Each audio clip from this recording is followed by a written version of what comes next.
Barkamu da wannan lokaci. Muna karanta muku littafin nan ne dai na Ruwa na gama baki wanda Hadiza Isiyaku ta wallafa. Ni Zainab Ishaq nake karanta muku kuma muke sanya muku a wannan tasha ta mu ta Labari TV a dukkanin ranakun Lahadi da misalin karfe 8 na dare. A shirin da ya gabata mun ji inda Fatima ta tafi ɗakin Habib har ma kuma take yi mishi magana dangane da rashin kula ta da yake yi kwana biyu.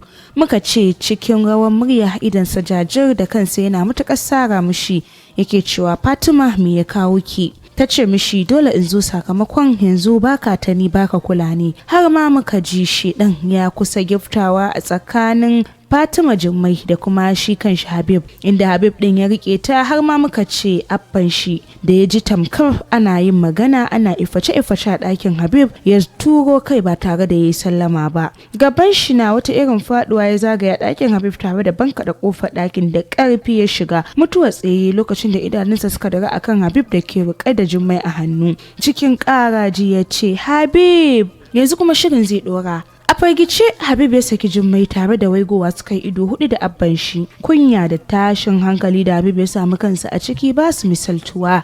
Hannayensa na kirma ya dauki gyalen Jummai tare da rufa mata a jiki. Ita kuwa idan ba kuka ba abin da take yi. Jikin shi na bari ya sako daga kan gadon wurin abban shi da ke tsaye tamkar soja ya nufo. Ai kuwa tsayawar shi ta daidai da sadda abban shi ya sauke mishi lafiyayyen mari a kuncinsa wanda sai da komai nashi ya tsaya ya ga gilmawa wuta da taurari. Firgigit Habib ya tashi daga baccin da yake, hannunsa dafa da kunci lokaci ɗaya kuma bakin shi na furta inna lillahi wa inna ilaihi raji'un. Me yake faruwa da ni ne ya tambayi kansa. Idanu ya shiga raba cikin ɗakin yana son gane gaskiyar abin da ya gani yanzu. Ganin ba abban shi a tsaye sannan kuma ba Jummai akan gadon ya tabbatar mashi da mafarki ne yayi. Wata irin ajiyar zuciya ya sauke tare da dafe kansa da ke ta sarawa sakamakon firgicin da ya farka da shi. Kunci cike da zuciyar shi ya ce me hakan ke nufi. Wani sashe na zuciyar shi ya ce abin da kake kudurtawa a zuciyarka ne ka fara gani a cikin mafarki. Tur ya furta a fili tare da jin tsanar kansa. Hannayensa ya daga sama ya fara addu'a kamar haka. Allah ka tsare ni daga sharrin wannan mafarki sannan ka kiyaye ni daga aikata abun kunya. Yana gama addu'ar ya shafa tare da miƙewa ya nufi bayi. Wanka da alwala yayi don kusan bai gamsu da tsaftar jikinsa ba. Yana gamawa ya fito tare da canza kaya ya nufi masallaci don gabatar da sallar magariba. Bai dawo ba har sai da aka yi isha. Wayarsa da ke makale a caji ya duba. Kiran umman shi ne ya shigo wayar. Tamkar wanda bai da lafiya ya daga wayar. Tana jin muryar shi ta ce na ji muryar ka haka ko baka da lafiya ne? Ya ce wallahi kai na ke ciwo umma. Sannu ta mishi haɗi da umartar shi da ya sha magani kafin ya kwanta. To ya ce tare da tambayar ta yaushe za ta dawo daga Saudiyar. Amsa ta bashi nan da sati ɗaya saboda ban gama ganin likita ba. Fatan dawowa lafiya ya mata sannan ya ban kwana ya ajiye wayar. Taris ya zauna a gefen gado don har yanzu mafarkin ci mishi rai yake. O da a ce da gaske ne ya zan yi da abba na tambayar da ya shiga yi kansa kenan. Kai ya girgiza don ya san sakamakon amsar ba zai yi kyau ba. Faɗa sosai ya yi kansa akan watsi da duk wani rudi na shaidan da ke taso mashi a zuciya. Sannan ya kuduri nesa da Jummai don hakan ne kaɗai mafita. Yana gama yi kansa faɗa ya ɗauki mukullin mashin ya nufi gidan su Nasir domin karatun exam ɗin da ke tunkaro su. Bai da gida ba sai 11 saura bai wani nemi abinci ba don ya cika cikinsa a gidan su Nasir. Ki ya sa ma kofar tare da kashe fitilar ɗakin.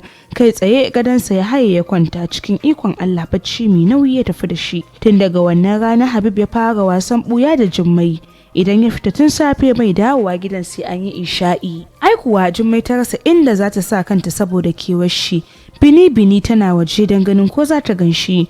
Uwani kuwa da shi da babu duk ɗaya suke a wurinta don haka bata damu da ɗauke kafar da ya musu ba.